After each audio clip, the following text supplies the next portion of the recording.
राज्य cyber police को बड़ी सफलता मिली है। आरोपी सिम ब्लॉक वेरिफिकेशन और mobile controlling hanging app download करवाकर 10 रुपए रिचार्ज के नाम पर लंबे समय से ठगी की वारदात को अंजाम दे रहा था।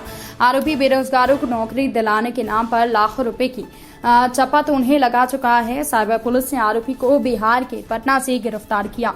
आपको बता दें कि नौकरी के नाम पर बेरोजगारों से ठगी करने वाले आरोपी ने अपनी एक फर्जी कंपनी बनाई। जो आरोपी ने अपनी फर्जी कंपनी को जॉब दिलाने वाली कंपनी की साइट से लिंक किया हुआ था, जिससे वो बेरोजगार युवाओं को डेटा इकट्ठा कर जॉब दिलाने का लालच देकर लोगों से पैसे अपने फर्जी अकाउंट में डलवा देता था। आरोपी ठगी का पैसा वॉलेट के माध्यम से निकाल लेता था। आपको बता दें कि आरोपी एक हैदराबाद की कंपनी में एजेंट के तौर पर काम करता था। ये कंपनी पैसे ट्रांजैक्शन का काम करती है। कंपनी ने अपने 50 एजेंट बनाकर रखे थे।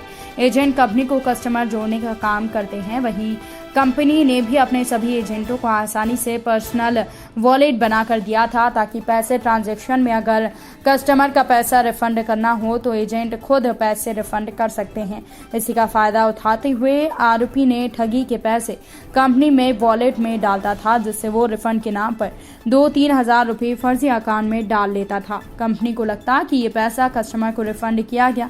आरोपी ने कंपनी में 300 फर्जी अकाउंट बनाकर रखे थे। जिस कंपनी में वो काम करता है उसमें आरोपी ने लखनऊ के एक रिक्शा वाले के नाम पर हैदराबाद अकाउंट खुलवाया, वॉलेट बनाया और उसमें ब्रोकर के तौर पर काम करता था। आरोपी ने एक अलग से अपनी फर्जी कंपनी बनाई, जिसमें वो जॉब दिलाने के नाम पर ठगी करता था।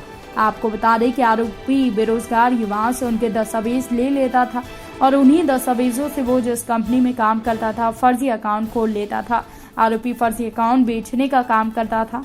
साइबर क्राइम इस मामले की जांच में 2020 से जुटी है। इस मामले का खुलासा तब हुआ जब भोपाल के एक पीड़ित के साथ लगभग 9 लाख की ठगी हुई। साइबर पुलिस की सफलता मिली जब आरोपी ने 1 साल बाद उसी फोन का इस्तेमाल किया जिससे उसने पहले ठगी की वारदात को अंजाम दिया था। 23 लाख रुपए की ठगी को आरोपी अब तक अंजाम दे चुका है। आरोपी को पुलिस ने बिहार पटना जिले से गिरफ्तार किया है। आरोपी के पास से एक लैपटॉप, 8 चेकबुक, एक letter head, 10 Aadhaar card, PAN card, voter ID card जब्त किए गए हैं। मामले में बड़े खुलासे होने की संभावना है।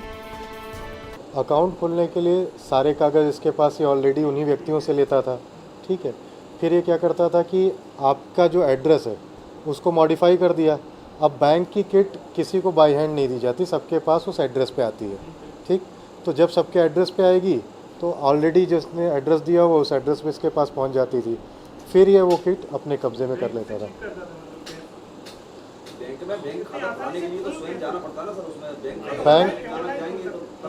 बैंक खाता खुलवाने के प्रोसीजर काफ़ी नॉमिनल है। बैंक खाता खुलवाने के लिए बहुत पहले गारंटर और इन चीज़ों की ज़रूरत होती थी। अभी यदि आपके पास डॉक्यूमेंट्स कंप्लीट हैं तो आप उस खाते को खुलवा सकते हैं। इसके ज़्यादातर जो अकाउंट थे वो पेटीएम के ऑनलाइन अकाउंट्स थे, पेटीएम बैंक के ऑनलाइन अकाउंट्स थे, जिनको खुलवाने के लिए KYC की भी आवश्यकता, मिनिमम KYC की आवश्यकता पड़ती है। बैंकिंग किट को हासिल करने के लिए इसका तरीका ये था कि इसने अपनी खुद की एक कंपनी बनाई हुई थी, उसको जॉब साइट पर रजिस्टर किया हुआ था। जॉब साइट का काम ये होता है कि बेरोज़गार युवा उस पर जाते हैं और अपने क्रेडेंशियल्स अपलोड करते हैं, जिसमें उनके नंबर्स और डॉक्यूमेंट्स भी रहते हैं। ये जॉब साइट से वो नंबर्स और डॉक्यूमेंट्स को ख़रीद लेता था कि मैं इनको जॉब दूंगा। चूँकि उसमें कॉन्टैक्ट नंबर इसके पास आ जाता था, फिर ये बेरोज़गार युवाओं को संपर्क करता था कि आप अगर चाहते हैं रोज़गार तो आपकी ये क्वालिफ़िकेशन मुझे मिली है, आप मुझे अपने डॉक्यूमेंट भेजिए तो मैं आपको 5,000, 10,000, 20,000 जिसकी जैसी क्षमता रहती थी वैसी आपको जॉब दूंगा, क्योंकि मैं भी एक प्लेसमेंट कंपनी हूँ। उस बेसिस पे ये कागज़ ले लेता था। कागज़ लेने के कुछ दिन बाद उनसे कहता था कि हमने आपको शॉर्टलिस्ट कर लिया, इंटरव्यू की डेट बताई जाएगी। अच्छा, चूँकि इसने शुरुआत की थी इस चीज़ की फरवरी 2020 से। फरवरी 2020 के बाद इसको मौका मिल गया, कोरोना आने की वजह से सबको ये कहने लगा कि हमने अभी इंटरव्यू बंद कर रखे हैं, तो आपके डॉक्यूमेंट्स हमारे पास सुरक्षित हैं, हम आपको बुलाएंगे या आपको वीडियो कॉन्फ्रेंसिंग से करेंगे। अब अयोध्या बाईपास में भी खुल गया है भोपाल शहर का सबसे प्रसिद्ध कुंदन नमकीन एवं मिठाइयाँ। पता ऑनडोर स्टोर के पास, सागर एवेन्यू के सामने, अयोध्या बाईपास रोड, भोपाल।